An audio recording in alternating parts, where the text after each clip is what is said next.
હવે વાત કરવી છે 10 વર્ષે પાટીદાર આંદોલનના 10 વર્ષ બાદ લેવાયેલા એક મોટા નિર્ણયની રાજદ્રોહ કેસ પરત લેવામાં આવશે એવું કહેવામાં આવ્યું હતું અને આ બધા વચ્ચે ગીતા પટેલ દ્વારા એવા સવાલ પણ કરવામાં આવ્યા કે આ તો માત્ર એક અફવા છે કારણ કે સરકાર દ્વારા કોઈ આધિકારિક રીતે પુષ્ટિ કરવામાં નથી આવી। આ બધા વચ્ચે ગૃહ રાજ્યમંત્રી હર્ષ સંઘવીએ પણ કહી દીધું છે કે જે કેસની તપાસ પૂર્ણ થઈ ગઈ હતી એવા 9 કેસ પરત ખેંચવામાં આવશે। આવા 9 કેસ પરત ખેંચવામાં આવ્યા છે। બીજી બાજુ ऋषिकेश पटेल द्वारा એવું કહેવામાં આવ્યું છે કે એક બાદ એક કેસ પરત ખેંચવામાં આવી રહ્યા છે અને પાટીદાર આગેવાનો અથવા તો આગેવાનોમાંથી નેતા બનેલા લોકો આ નિર્ણયને વધાવી રહ્યા છે। બીજી બાજુ કેટલાક લોકો આ નિર્ણયને લઈને સવાલ પણ કરી રહ્યા છે।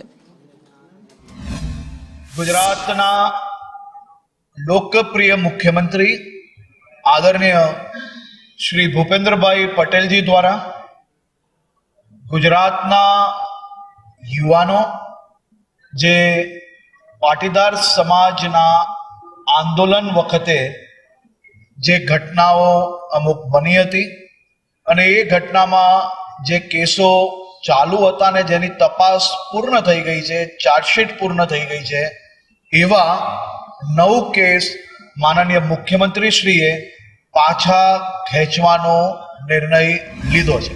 માનનીય ભૂપેન્દ્રભાઈની સરકારે જે આંદોલન દરમિયાન રાજદ્રોહ સહિતના જે કેસો હતા એવા 14 કેસો પાછા ખેંચવાનો હાલ નિર્ણય કર્યો છે।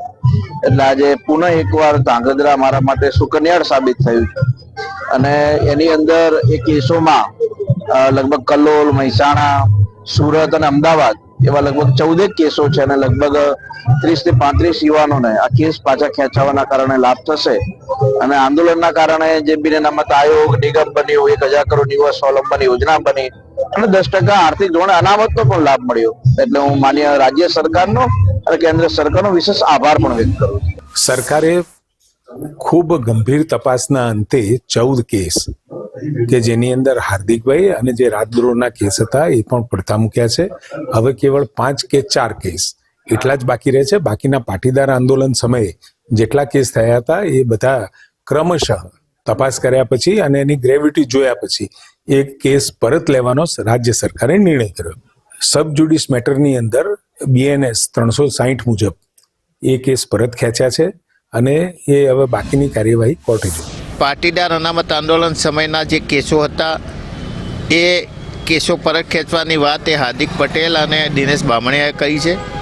સરકારના કોઈ ઓથેન્ટિક મંત્રી કે સરકારના કોઈ પ્રતિનિધિએ વાત કરી નથી। કિરીટભાઈને તો કદાચ ના ગમી હોય કારણ કે સરકાર બધાને શાંતિથી સમરસતાથી ગુજરાતના વિકાસ માટે બધા સમાજોને સાથે જોડતી હોય અને વડાપ્રધાન માનનીય નરેન્દ્રભાઈનું જે સૂત્ર છે સૌનો સાથ, સૌનો વિકાસ, સૌનો વિશ્વાસ અને સૌનો પ્રયાસ એ વધુ મજબૂત થતું હોય, બધા આનંદથી જોડાતા હોય એટલે કદાચ કોઈ મિત્રને ના ગમી હોય એ બની શકે। આમ તો શરૂઆતથી જ આ કેસ થયા પછી વડોદરા ટ્રસ્ટ ગુજરાત સરકાર વચ્ચે તાલમેલ મિલાવી અને જલ્દીથી જલ્દી આ કેસો પાછા ખેંચાય એના પ્રયત્નો હંમેશા કર્યા છે અને આજે એનું પરિણામ મળતા ફરીથી મુખ્યમંત્રી